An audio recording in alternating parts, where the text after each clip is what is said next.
हाय, good afternoon. Market का पंचनामा में आप सबका स्वागत है। एक बड़ा ग्लोबल इवेंट इस हफ्ते तीन बड़े ग्लोबल इवेंट्स थे और बाकी दोनों बहुत हद तक इस पहले इवेंट पे डिपेंडेंट थे। तो भाई, US presidential elections until called out तब तक तो मुश्किल है, लेकिन अब मान लीजिए ट्रम्प साहब ने तो पब्लिक एड्रेस भी कर लिया है। तो पर अभी तक कमला जी ने ऑफिशियली हार नहीं मानी है, तो मैं उसका वेट कर रहा हूं, तो फिर क्लैरिटी आ जाएगी। खैर, यूएस में वो क्लैरिटी आ ही चुकी है। एक तो प्रेसिडेंशियल इलेक्शन सरदर्द था, अब वो सरदर्द उनका था और ग्लोबली भी, क्योंकि सबसे पावरफुल सीट के लिए वो इलेक्शन हो रहा था, तो सबके लिए सेंटिमेंट डैम्पनर जैसा था।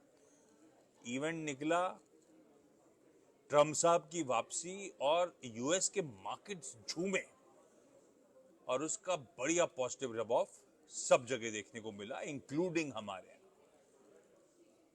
कल ऐसे हमने दिन के लोस से जब 150 पॉइंट निफ्टी गिरा हुआ था, है ना, बंद होते होते दिन के लोस से बहुत बढ़िया रिकवरी प्ले आउट हुई थी सेकेंड हाफ में। तो हम कुछ ना कुछ यही चीजें फैक्टर इन करके जा रहे थे। उसके बाद यूएस का खुद का सेशन जब कल हुआ तो बतेरी मजबूती के साथ सेशन हुआ। उस समय तो पोलिंग अंडरवे थी, वो भी कॉन्फिडेंस के साथ बढ़ रहे थे। और फिर जैसे जैसे रुझान आने शुरू होने लगे, उसके बाद तो यूएस के फ्यूचर्स ने ताबड़तोड़ तेजी दिखाई और फिर एशिया भी बढ़िया करा। दो ही मार्केट सल कर रहे थे शुरुआत में, वो शांघाई का और हैंगसेंग का। और उस पर आएंगे अपन, जब ट्रम्प साहब के आने का मतलब क्या है वो बातचीत अलग से कर लेंगे। लेकिन ठीक है, 24,400 24,500 ये एक्टिव कॉल राइटर्स का जोन। और एक बार 24,500 को मीनिंगफुली निकाल दें तो अभी लग तो ऐसा लगा कि रिस्क ऑन टेबल पे आ गया है। कल से आज तक के बीच में बहुत बढ़िया और ग्लोबली आ गया है। भाई, इवेंट भी वैसे ही प्ले आउट हुआ है और कोई कंफ्यूजन नहीं। 25 बेसिस ऑन पॉइंट तो कम से कम फेड के आउटकम में टेबल। अच्छा, इवेंट बता देता हूं। मार्केट वार्केट तो कल सुबह, आज शाम को देखते हैं किस तरह की कवरिंग थी। कोई वैल्यू बाइंग हुई नहीं हुई, कुछ हुई थी कल। बैंक्स में डिलीवरी मार्क हुई थी कल, जब इंटरडे में बैंक्स में गजब की रिकवरी आई और उसी से निफ्टी सस्टेन कर पाया ऊपरी लेवल्स पे, सब बढ़िया रहा। तो कुछ वैल्यू बाइंग हुई थी। तो आज प्योरली कवरिंग थी या कुछ इंस्टेंसेस बढ़िया डिलीवरी बेस्ड बाइंग हुई है, वो देखेंगे अपन। और डेटा वेटा ग्लोब का मूड देखेंगे, उसके बाद कल की कल चर्चा करेंगे। वो आज जम करके क्या हो सकता है, कल उस पर नहीं चलेंगे, कल सुबह उस पर बातचीत होगी। हाँ, अब इवेंट ये है कि अब फेड की बैठक शुरू हो जाएगी। ट्रम्प साहब इधर आए, इधर से फेड की बैठक आज से शुरू हो जाएगी 2 दिनों की। कल रात में हमारे सामने आउटकम आ जाएगा। 25 बेसिस पॉइंट फैक्टर्ड इन है और शायद डिलीवर भी यही होगा। ट्रम्प साहब आ गए 50 हो जाएगा, नहीं नहीं अभी नहीं होगा, ये 25 ही रहेगा। लॉजिकली 25 ही रहना भी चाहिए। हाँ, एक इशू ये रहेगा कि चाइना हो सकता है ट्रम्प साहब का आना मतलब टैरिफ वॉर, ट्रेड वॉर फिर से एस्केलेट हो सकता है। और वो होना मतलब चाइना को अपनी इकोनॉमी को रीसेट करने के लिए कमला हैरिस के होते हुए शायद कम पैसा झोंकना पड़ता, ट्रम्प के होते हुए और ज्यादा पैसा झोंकना पड़ेगा। तो चाइना के लिए सर दर्द है और इसीलिए शंघाई और हैंगसेंग ठंडे पड़े हुए थे। खैर चलिए, ये तो कहानी है मार्केट्स की। Hopping, fingers cross. आज बहेती साहब से चर्चा कर रहा था मैं, नो योर कंपनी में जोड़े थे। एक एक्सपर्ट अमित सेठ तो थोड़े से कॉशियस थे अभी भी थोड़ा सा, कि अच्छे गेन्स मिल चुके हैं, पर बायसनेस टिल्ट उनका पॉजिटिव साइड पे था। बहेती साहब भी मेंशन यही करके गए कि अब शायद रिस्क ऑन थोड़ा सा और टेबल पे अभी और गेन सीक आउट हो सकते हैं इस मार्केट से। तो बायसनेस तो मैं भी वो लेके चल रहा हूँ, लेकिन अपन डेटा का इंतजार करेंगे। अपन कल सुबह के समीकरण का इंतजार करेंगे। उसके बाद भाई, मार्केट खुलने से पहले फैसला लेना है। कौन अभी बैठ के जबरदस्ती किसी कन्वर्टिव बंदूक लगाइए कि अभी बता दो, पता ही नहीं। देखते हैं ग्लोब कैसा बिहेव करेगा। ये यूएस के फ्यूचर्स टिकते ही नहीं टिकते हैं। टिकेंगे वैसे। ट्रम्प साहब का आना मतलब बेसिकली फिस्कल मेजर्स अनाउंस होना, ये सब पॉजिटिव हो जाएगा वहां के लिए। और पता नहीं, मुझे तो फीलिंग ऐसी आती है कि रशिया यूक्रेन वॉर भी अब जल्द थमता हुआ नजर आएगा। ट्रम्प साहब बहुत वोकल रहे हैं इस रनअप में, उससे मैं रुकवाऊंगा रुकवाऊंगा। आज अपनी उस स्पीच में भी दोपहर हमारे टाइम के अनुसार जो 1 बजे हो रही थी, उनके लिए तो बहुत देर रात हो रही होगी, उसमें भी उन्होंने कहा था I will try and stop all the Wars. तो ये सब होगा। गोल्ड ठंडा पड़ रहा है, डॉलर इंडेक्स इंच अप कर रहा है, ट्रेजरी यील्ड्स बढ़ रही हैं, क्रूड कूल ऑफ हो रहा है, इक्विटी चल रही है, सारे समीकरण बड़े इंटरेस्टिंग हो गए हैं। खैर, सवाल जवाब के सिलसिले की शुरुआत करते हैं। आवाज के सारे सोशल मीडिया प्लेटफॉर्म्स, तमाम पेजेस पे, यूट्यूब पे, फेसबुक पे, इंस्टाग्राम पे, ट्विटर पे हम लोग आपको मौजूद नजर आएंगे। कुछ सवाल, हाँ, आप में से किसी ने लिखा था कि यार ये हमारे सवाल नहीं लेते। आज मैं कोशिश करता हूँ जो सवाल, जो कंपनीज एक्टिवली ट्रैक में है, भाई अपने को तो क्या उनकी कहानी सुनानी है, तो एक्टिवली ट्रैक में उनकी भी बातचीत करता हूँ। किसी दिन गावा सर के साथ जब मैं चाचा भतीजा निफ्टी करूंगा, तो जो मैं बहुत एक्टिवली ट्रैक नहीं करता हूँ कंपनीज, उन पे उनसे चर्चा कर लेंगे। पर ठीक है।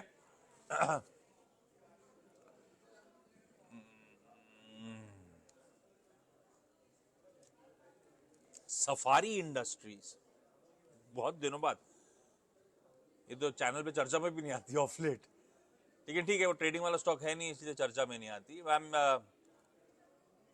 ये इंडस्ट्री थोड़ा पेन से गुजर रही है, और उस पेन के पीछे रीजन ये है कि बहुत एग्रेसिव डिस्काउंटिंग हो रही है प्लेयर्स के द्वारा। जाइए किसी भी मॉल में, अरे हमारे मुंबई में क्या है, मॉल्स में एक जगह चप्पल की दुकान है, तो एक जगह सूटकेस की, तो जो पूरा सूटकेस का है, सब में आपको मैसिव ऑफर्स डोल आउट होते हुए दिखेंगे।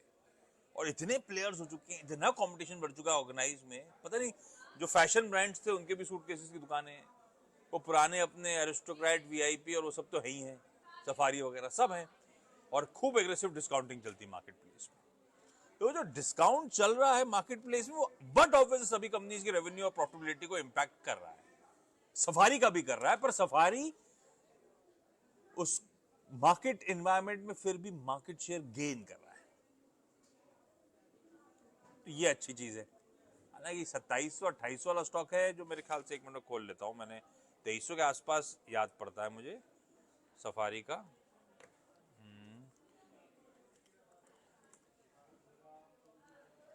जो भी है, अभी तो हैंग ही हो गया, ठीक है। तो बेसिकली 400, मेरे ख्याल से 400 पे देख लीजिएगा आप लोग, 2700 वाला हाई था, 2300 के आसपास कामकाज कर रहा है, तो ठीक है। इस कंपनी की हाईलाइट ये है कि मास सेगमेंट जो है उसमें इसकी लीडरशिप है, और मास सेगमेंट इस कंपनी ने बहुत स्मार्टली, बहुत टाइम पे आइडेंटिफाई कर रहा था, क्योंकि हम सब जानते हैं इस देश में हो क्या रहा है, धीरे धीरे जैसे से अफ्लुएंस बढ़ रहा है, अनऑर्गेनाइज से ऑर्गेनाइज की तरफ शिफ्ट हो रहा है। भाई वारंटी भी मिलती है, आफ्टर सेल्स भी बढ़िया रहती है, और प्राइसिंग डिफरेंशियल्स बहुत ज्यादा नहीं रह गए हैं, तो लोग मूव कर रहे हैं। और सफारी ने ये, मेरे ख्याल से आज से एक दशक पहले, FY15 की बात होगी, जब इसने तवज्जो देना शुरू करा था मास मार्केट को, उस सेगमेंट को, और आज एज वी स्टैंड FY24 में गजब की पकड़ है इसकी मास सेगमेंट पे। इस कंपनी ने मेरे ख्याल से इस दौरान अपना मार्केट शेयर जो मास सेगमेंट का था पिछले एक दशक में, दोगुना कर रखा है। प्लस इनकी एक प्रीमियम ऑफरिंग आ गई थी, वो अर्बन जंगल करके, उसमें भी इनकी कुछ वो था कि 100 करोड़ के आसपास के रेवेन्यूज हम करेंगे आने वाले समय में। तो ऐसा नहीं है कि मास मार्केट में ही है, अर्बन जंगल नाम के उस ऑफरिंग से ये वो प्रीमियम एंड को भी टाई करने की कोशिश कर रहे हैं। और वो जो अपना बैकपैक का सेगमेंट होता है, बैग वैग जिसे अपन कहते हैं, वो बैकपैक के सेगमेंट में भी ये कंपनी काफी अग्रसर हो चुकी है, और वो भी बहुत ग्रोइंग सेगमेंट है। और ये बैकपैक का सेगमेंट पूरा अनऑर्गेनाइज था, ह्यूज अनऑर्गेनाइज सेगमेंट था, जो अब ऑर्गेनाइज बहुत एक्टिव हो रहा है उसको लैच ऑन करने के लिए। तो उस बैकपैक के सेगमेंट में भी कंपनी स्मार्टली मूव कर रही है। तो मुझे लगता है अपनी कैपेसिटीज डबल कर रही है, कैपेसिटी क्षमता, बेसिकली क्षमता बढ़ा रही है। मैंने बिजनेस मॉडल समझा ही दिया है कैसे ये कंपनी एग्रेसिवली काम कर रही है। सफारी इंडस्ट्रीज एक स्वीट स्पॉट पे है। किसी दिग्गज प्लेयर ने इसके कॉम्पिटिटर में स्टेक भी लिया, हालांकि उसके बाद नतीजा आया, तो नतीजे तो अभी भी डिसअपॉइंटिंग है उसके भी, लेकिन ठीक है, ये स्पेस शायद हो सकता है आउटलुक अच्छा हो। सफारी अपने आप में बढ़िया काम कर रही है। आई एम श्योर ट्रेडिंग के हिसाब वाला स्टॉक है नहीं, और आपने सोच के रखा भी नहीं होगा, तो मेरे ख्याल से तो होल्ड करके चलना चाहिए इस काउंटर को। पर जब मैं होल्ड कह रहा हूं, at the cost of being repetitive, अपने फाइनेंशियल एडवाइजर से प्लीज कंसल्ट करिएगा।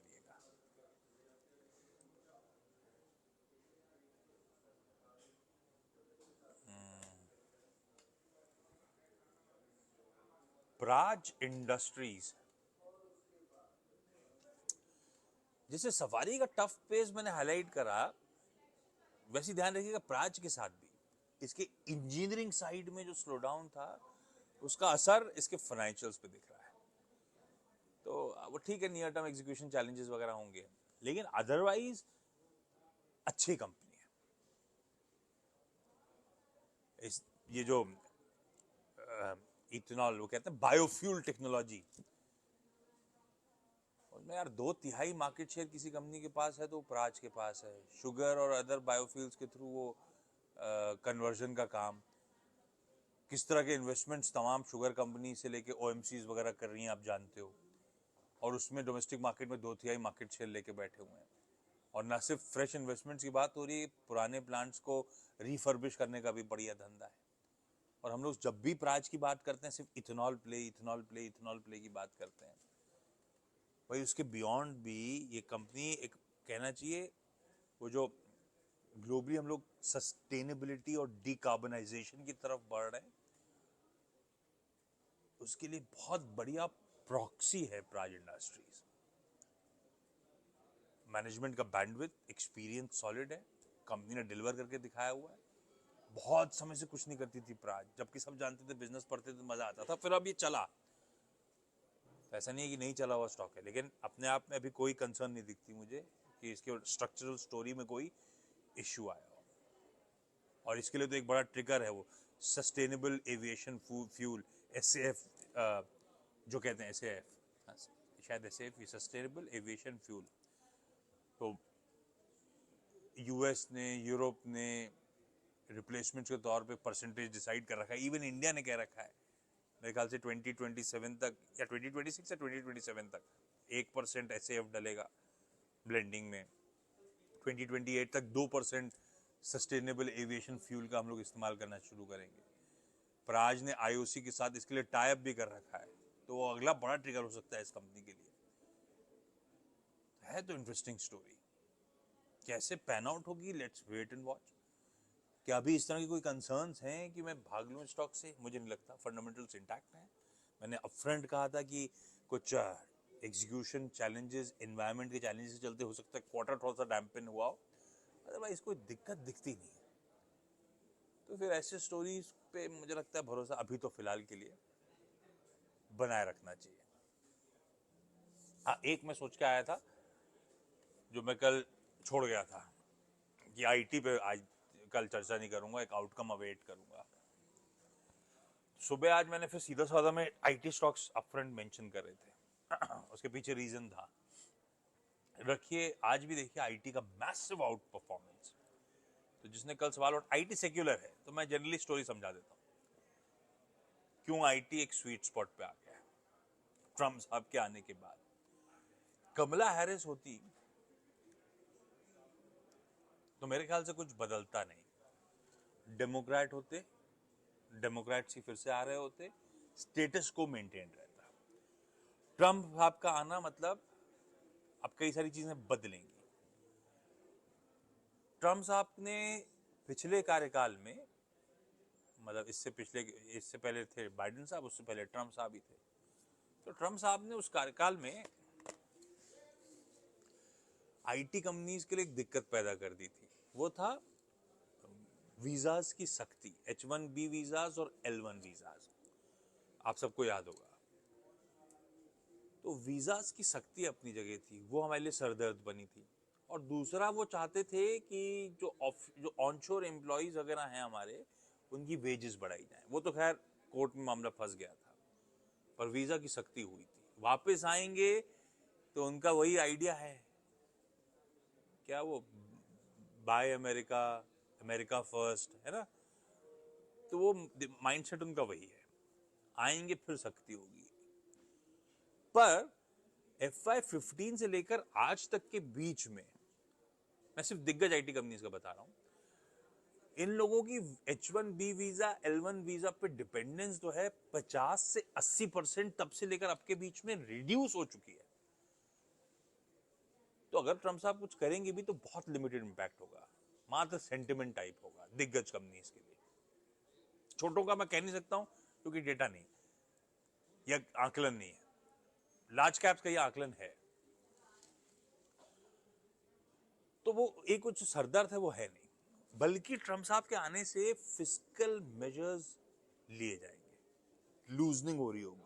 मिसाल के तौर पे कॉर्पोरेट टैक्स हो सकता है अमेरिका इंक का रिड्यूस हो रहा हो, ये बहुत पॉजिटिव है इंडियन आईटी के लिए, क्योंकि इसका मतलब अगर टैक्सेशन का बर्डन अमेरिका इंक पे रिड्यूस हो रहा है, उनके पास फ्री कैश फ्लो ज्यादा है, उनके पास कैश फ्लो ज्यादा है डिप्लॉय करने के लिए, डिप्लॉयमेंट के लिए, आउटसोर्सिंग के लिए, आउटसोर्सिंग के फायदा है इंडियन आईटी के लिए, ये सीधा रास्ता खुलता है। प्लस इस क्वार्टर में जब मैनेजमेंट से चर्चाएं हुई थी या फिर ब्रोकरेजेस के प्रीव्यूज आए थे, यानी कि कैसा रह सकता है क्वार्टर, उसमें ये मेंशन था कि फिलहाल के लिए मामला थोड़ा टाइट है, क्योंकि अमेरिका में एक बहुत बड़ा इवेंट प्ले आउट होना है नवंबर में प्रेसिडेंशियल इलेक्शंस का, तो सीईओज, चीफ टेक्नोलॉजी ऑफिसर्स सख्ती बरते हुए हैं। अब वो अपने पर्स स्ट्रिंग्स भी लूज कर रहे होंगे, तो आईटी कंपनीज ऑपरेट करेक्टेड थी, ये की ओवरहैंग छटता है, ट्रम्प साहब का आना कोई दिक्कत नहीं है, बल्कि शायद लार्जली सही चश्मे से देखा जाए तो पॉजिटिव है। डॉलर स्ट्रेंथन हो रहा है, रुपया कमजोर हुआ है, रुपया की कमजोरी आईटी कंपनीज के लिए पॉजिटिव है। भाई $1 कमाते थे पहले 80 रुपए मिलता था, आज $1 कमाते हैं, कन्वर्ट करके लाते हैं 84 मिल जाता है। रुपए की कमजोरी, यही तो फायदा होता है आईटी का। कमा डॉलर में रहे थे, ट्रांसलेट हो रहा है रुपया में, वो भी फायदेमंद है। तो नेट नेट है पॉजिटिव, पर ये बातों में है, आपने को देखना होगा एक्चुअल कमेंट्रीज, एक्चुअल अनाउंसमेंट्स कि वाकई पर्सटिंग्स लूज हुई नहीं हुई, लेकिन अभी क्या सेंटिमेंट्स हैं वो चल रहे हैं, और आईटी है स्वीट स्पॉट में, सॉलिड पेडिग्री कंपनीज हैं, तो मेरा बायसनेस तो खैर पॉजिटिव है इस आने वाली छमाही, ये छमाही जो सामने खड़ी है इसमें, और खासतौर पर सिलेक्शन के अपडेट्स आने के बाद से। अब इसमें रिटॉरिक्स आएंगे कई सारे, वही वीजा वीजा, वही इन्फोसिस को गाली देना, ये सब होगा शायद, लेकिन ये मेरे ख्याल से इससे कोई ज्यादा धंधे पानी में इम्पैक्ट होना नहीं है। धंधे पानी के लिए एक्चुअली नेट नेट जो कुछ होगा शायद पॉजिटिव हो रहा होगा, ये ध्यान रखिएगा। अच्छा एक चीज और, फिर से वो चाइना +1 वाली थीम रडार पर रखिएगा। कल जब बाजार सेकेंड हाफ में मूव कर रहा था तो कई सारे चाइना +1 वाली थीम, केमिकल स्टॉक्स वगैरह, ये सब बढ़िया कर रहे थे। देखिएगा कोई केमिकल स्टॉक उठा के, इवन डिक्सन जैसे चाइना +1 की थीम पे वो भी है ना, वो कॉन्ट्रैक्ट मैन्युफैक्चरिंग, ये सब वापस टूल पकड़ेगा अगर तो ट्रम्प साहब फिर चाइना को कसने की तैयारी कर रहे होंगे, वैसे उनके खून में है, वो करेंगे ऐसा जरूर। तो ध्यान रखिएगा ये सब चीजों का, ये सब थीम्स वापस इमर्ज हो सकती हैं। यार अपन जंप बहुत ज्यादा कर रहे हैं, जब होंगी, लेकिन स्क्रीन दिखा रही है ये सब चीजें। डिक्सन मेरे ख्याल से 7-8% का मूव, एसआरएफ कल जाते जाते बढ़िया तगड़े मूव्स, ऐसे करके उठाइएगा, इंस्टेंसेस आपको बहुत सारे मिलेंगे। तो ये सब चीजें हैं जो अपने को ऑब्जर्व करती रहनी है। इस नोट पर आज का समाप्त करते हैं भाई साहब, कल फिर मुलाकात करेंगे 3:30 बजे के आसपास, आसपास क्या प्रिसाइसली 3:30 बजे के आस में मुलाकात हो ही जाएगी, फिर चर्चा करेंगे, देखते हैं बाजार कहाँ खड़ा है और कुछ सवाल जवाब कंटिन्यू करेंगे। सी यू।